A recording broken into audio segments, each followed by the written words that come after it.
Welcome to Chester Presbyterian Church and remote worship for this third Sunday in Easter. While we continue to be closed to activities on campus, we do look forward to the time when we will reopen.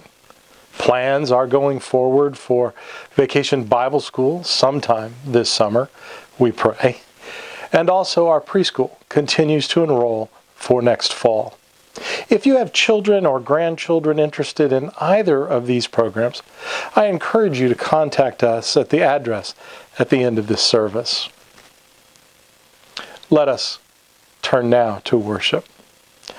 Our call from 1 Peter can be made responsive, much as we do when we are together in worship, if you'll add one word after each of my sentences. Alleluia. That's it. Just Alleluia. That's an appropriate word for our Easter season. For even though we struggle and stress under the strain of this virus, we still celebrate the joy in the glory of Easter. Followers of Jesus, by his cross we are redeemed from the futility of sin. Alleluia. By rising, we are free from the fear of death. Alleluia. By his love, we are made new in the living and enduring Word of God. Alleluia. Thanks be to God. Let us pray. Almighty God, Jesus, our risen Lord, was made known to the disciples in the breaking of the bread. Open the eyes of our hearts, that we may recognize his presence, and with his disciples cry, "The Lord has risen indeed." Through Christ, who lives and reigns with you in the power of the Holy Spirit. Amen.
It's time to share a message with our children. Some of my favorite Bible stories are the ones where Jesus appears to the disciples after the resurrection to share a meal with them. Whenever Jesus eats in the Bible, we can always think of the Last Supper, the meal that we know as communion. Our story today is about two followers of Jesus walking down the road on Sunday afternoon. They're confused because they know Jesus died on the cross. But that morning, before they left town, some women came and told them that Jesus was alive, that he'd been raised. They don't understand what it could all mean. Well, as they walk along, a stranger comes up beside them.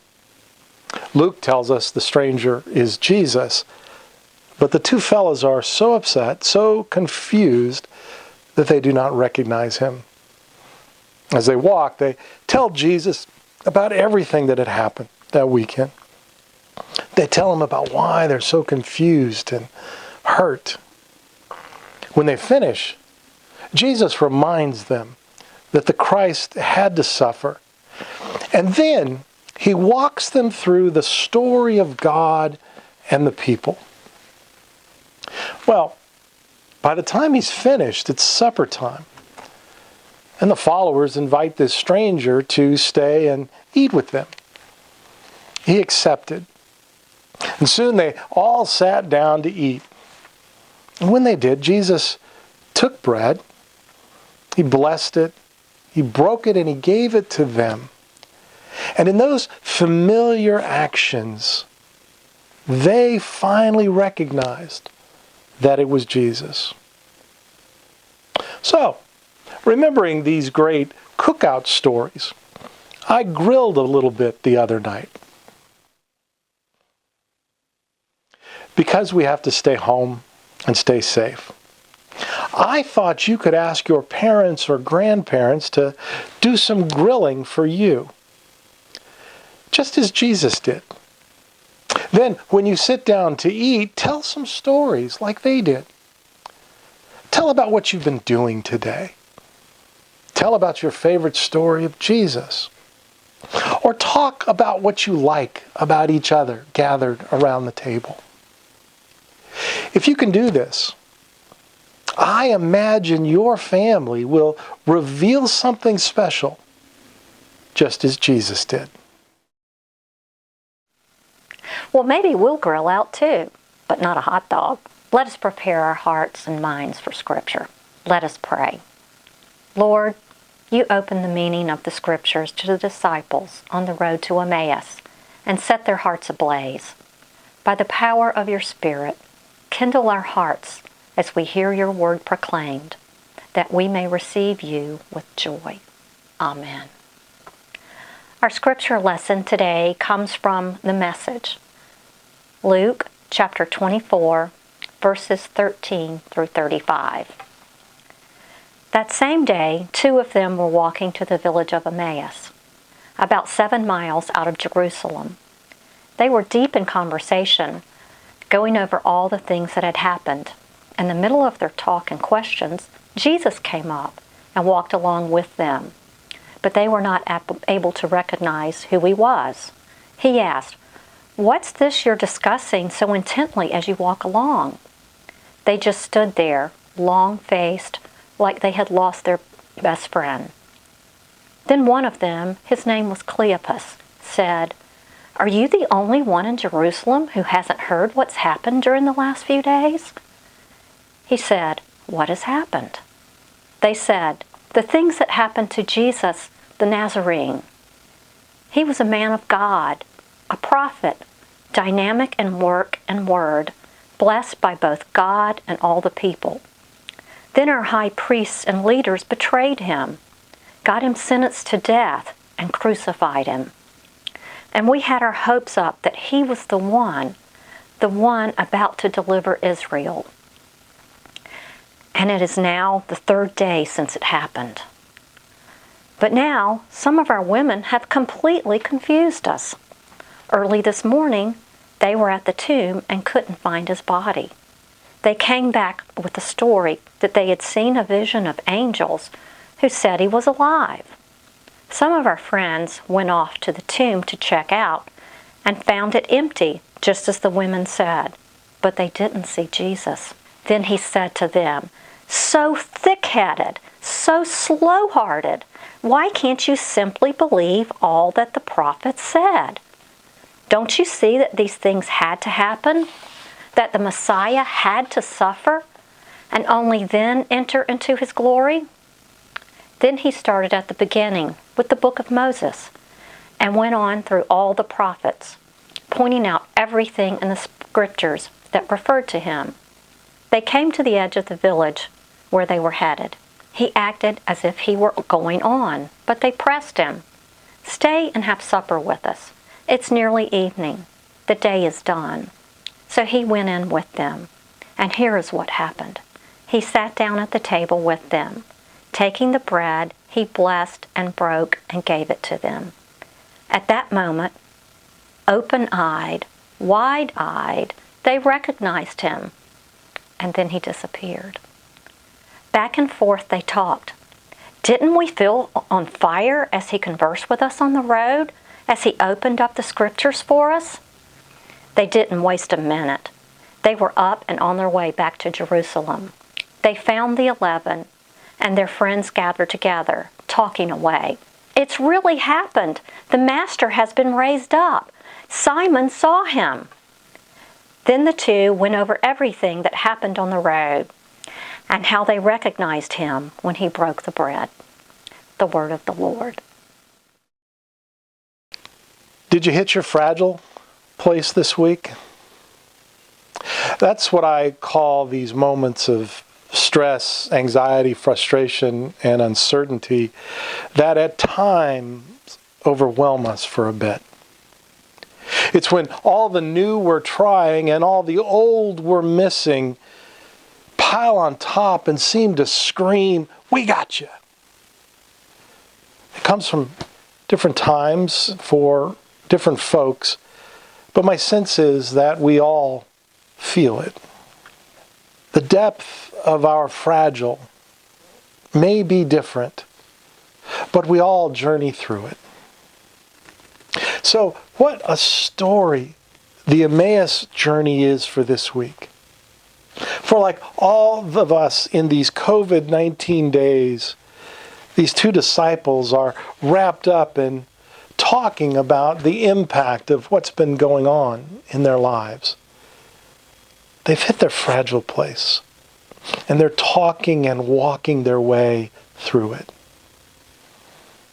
How can we not spend time talking about this or that experience of our current situation?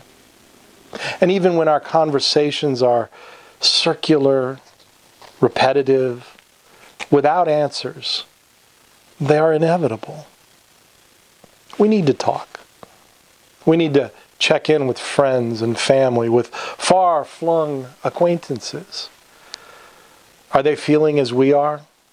Are they wondering what we are wondering?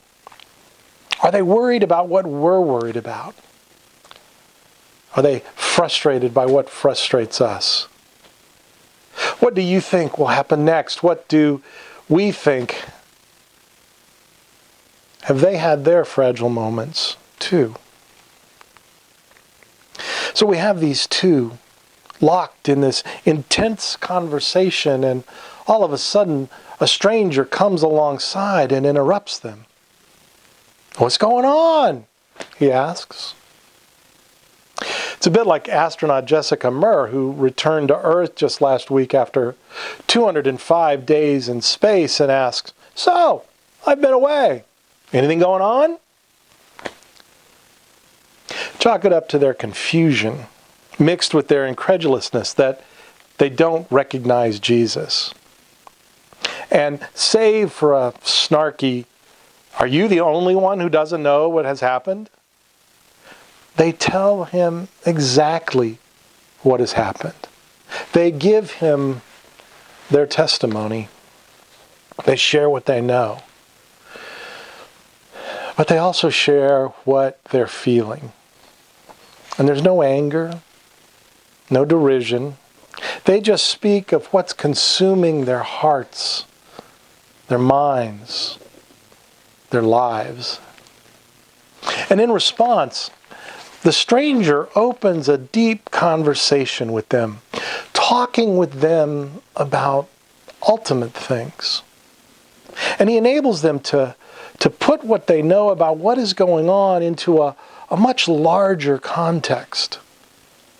It's the bigger picture of God's embrace, of God's salvation. That's the context that we need now. That's the story that we must align ourselves with when the fragile moments creep in and try to take over. For in this Easter that is seemingly swamped with the death of Holy Saturday, we must embrace the larger story of Easter, that God has embraced creation, that God has embraced us with salvation. Cleopas, one of the walkers, says, "We had hoped." He's speaking from his fragile place, expressing a hopelessness many are feeling right now. We had hoped for so many things. And they all seem dashed, don't they? The economy is wrecked. We've been told to stay home, not for weeks, but for months.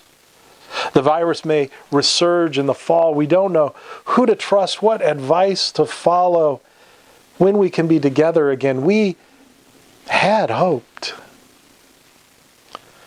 Now it's been over a month. People are still dying. Projections keep changing, and the normal we knew probably will never be normal again. We had hoped. Still, on this third Sunday of Easter, swamped and fragile as we may be with fatigued despair, Jesus comes alongside us and hears us. Jesus listens as we pour out our hearts about dashed hope. And he invites us to pour out our raw thoughts and feelings about whatever is getting to us. He walks along with us on our neighborhood strolls, the isolated Pocahontas hikes, and the journey from living room to kitchen we use to break the monotony. And then he speaks. And then he tells his story. He gives us his body in the breaking of the bread. He gives them the bigger context of all they are talking about and how our tumultuous, scary, confusing context fits right in God's larger story.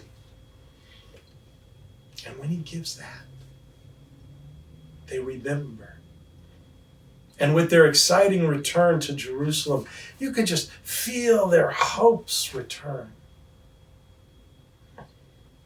I think it is in recognizing Jesus that our current conversations can ultimately find that context of God's care for us, can help us rebound from our fragile places whenever we fall into them, and ultimately offer the hope that is alongside of us every step of this way, every step of this COVID journey. Thanks be to God.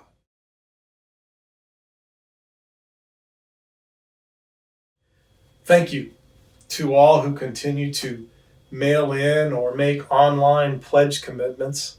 They are truly helping us continue our ministries, and I will place ours in for this week, and as I do, invite you as well to be with me in prayer.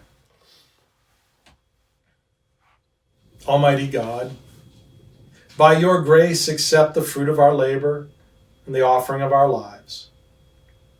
Let us be a sacrifice of thanksgiving in union with our risen Lord, who lives and reigns with you forever. Amen.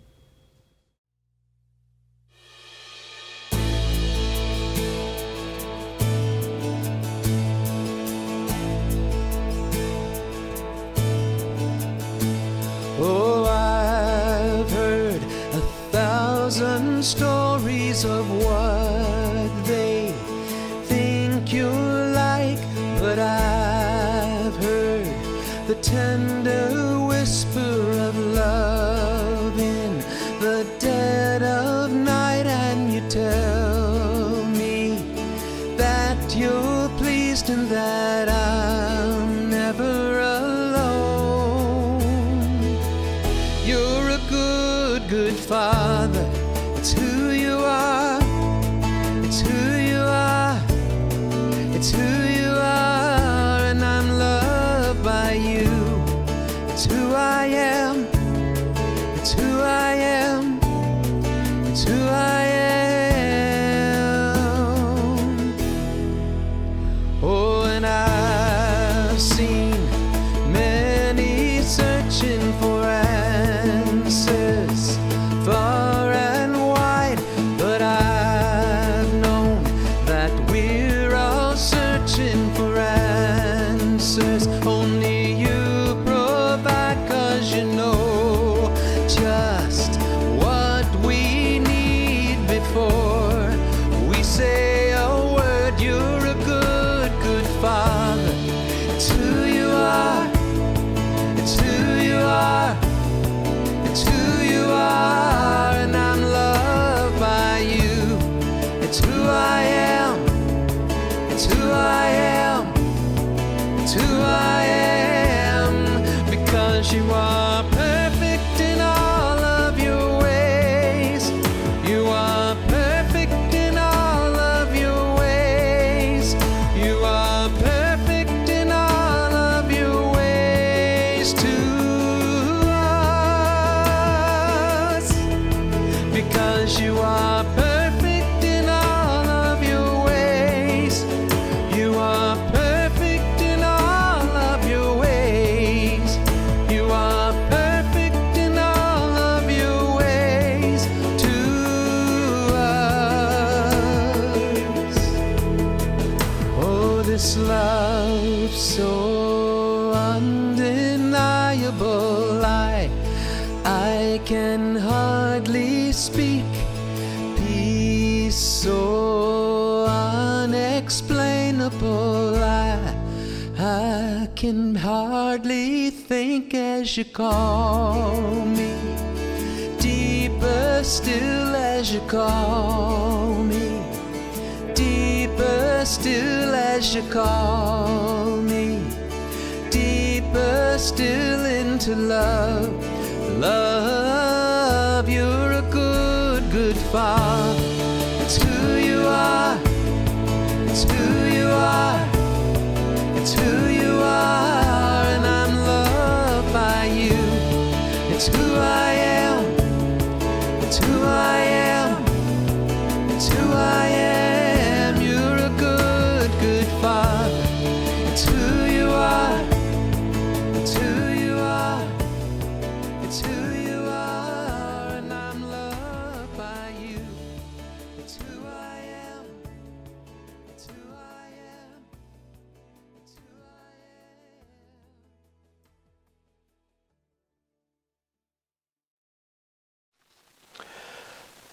And finally, as we turn to the Lord in our pastoral prayer, be mindful of the prayers on our prayer list that went out on Thursday, and those in your own hearts and all of our hearts, in all of our rooms, wherever we are gathered together in this video. Especially this day, we give thanks for the life of CPC member Jean Oliver, who claimed her eternal reward this past Thursday. Let us pray. The Bible says, where 2 or 3 are gathered, and many in this moment gather no closer than 6 feet. The Bible says they were all gathered together in one place, and we do not know when we will be together next. Triune God, you exist in eternal relationship. You are one and yet are three. In this time of isolation, draw us closer to this mystery. May it remind us of your truth, even in physical isolation. We are never truly alone. Your love links us together, making us a people For the Bible also says we belong to each other. We belong to you even now, especially now. So God of mercy, be present with us as we face an unknown future and as we walk paths untrodden. In the ever-changing and uncertain world where we find ourselves, help us to know and be assured that you are sovereign, that you are all-knowing, all-powerful and ever-present. We know you are a good God who holds us in our anxiety and distress, and who has a plan for our future. Calm our hearts and minds, and give us hope in you, our only certain hope. We pray in the name of our Lord Jesus Christ, who taught us to pray, saying, Our Father, who art in heaven, hallowed be thy name. Thy kingdom come, thy will be done, on earth as it is in heaven. Give us this day our daily bread, and forgive us our debts as we forgive our debtors. And lead us not into temptation, but deliver us from evil.